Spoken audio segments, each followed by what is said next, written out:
In this video, we will demonstrate installation of anechoic batting into our full-range speaker cabinet.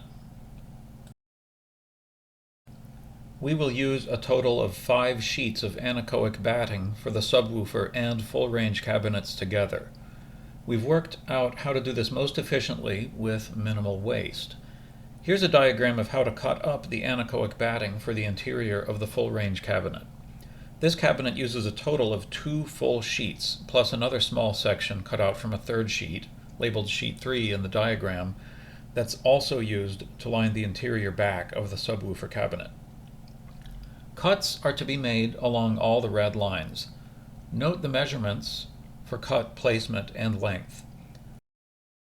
Here you can see the sections we've cut out from sheet 4, and all the labeled pieces will go into the top section of the cabinet. The piece on the far left will become the left side of the lower section of the cabinet. Here, on the right side of the ruler, you can see the sections we've cut out from sheet 5, together with the piece on the far left, which will become the left side of the lower section of the cabinet. All the labeled pieces here will go into the bottom section of the cabinet. Here I added extra strips cut from waste in order to make the shelf piece large enough, but there's no need to do this. Instead of getting the shelf from this sheet, you can cut it from the leftover half of sheet 3. That is, the sheet that was used for the back of the subwoofer cabinet. Not easy to show getting them inside the top here, but we sprayed the back first. This is the cabinet's lying down because spray glue, it falls and settles as you're spraying, so that's the best way to keep it from going everywhere. So do the back, and then spray the side and put one side on. And if a piece is too wide, well, actually that kind of fits perfectly, doesn't it? But you can bend it. They're sort of fragile, so be careful as you bend it. We'll do the sides and then the top and the bottom. To get that in there, you have to roll it up. These are flatter on one side, which makes the flatter side better for using to adhere to the bottom or top. The other side is just a little rougher. You'll see when you unpack them. So if you roll it so that you're rolling the flat side inward so that it doesn't pull and tear it. Either way, it's not a huge deal. This stuff will get glued to the inside whether you do it in a bunch of pieces or large pieces, but keep it together if you can. To fit that into one of those holes, you have to roll it up. If you roll it up without a support, it's more likely to kind of kink and tear, so you can roll it around something as long as it's not too big. Then you'll end up with something that you can move through the hole and adhere to the bottom or top, which you will have already sprayed.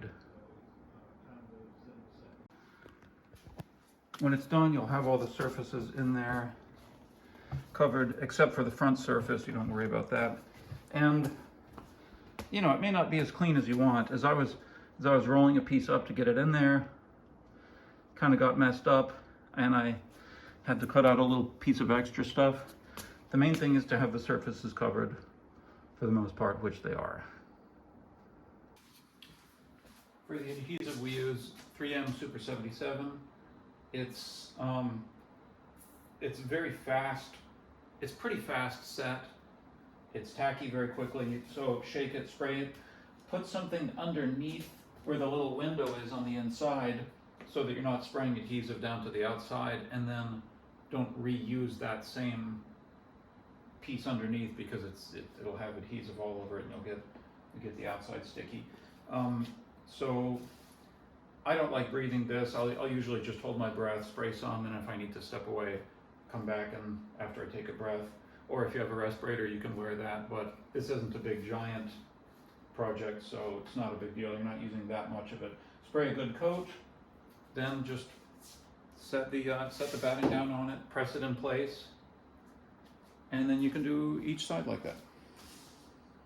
Here's what it looks like when we have started with a 24 by 48 inch sheet of batting and cut out measured and cut out the sides, the back, the shelf, and the top. Actually, just one side comes from that sheet. Another side comes from the leftover from the previous sheet. The sides are going to go in first.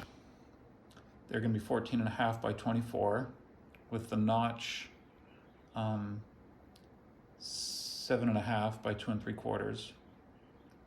And note that I've cut the notches on the opposite sides.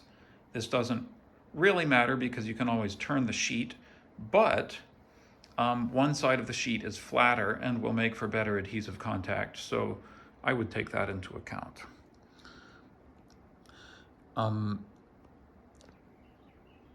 The side panels cover the entire side of the enclosure, but notice that the back says 18 inches wide. The back side of the enclosure is actually 20 inches wide, but we've accounted for that because the batting is an inch thick, and when we put the sides on first, so do that, make sure to put the sides on first, and then the back, which is 18 by 24. And then the top and the shelf pieces are also only 18 inches in one dimension instead of 20 because of the width taken up by the side pieces. The shelf piece, to make it the full size of the shelf, I had to add on, I took the little strip that was left over and I cut it in half. I added some more on the top and took an excess piece that was cut out of one of the cutouts, and that's the full size of the shelf. I would glue those small pieces, tuck them in to the corners first, and then glue the rest of them. But this is the way that we can put batting for all of the interior of the full range enclosure using just 2 sheets.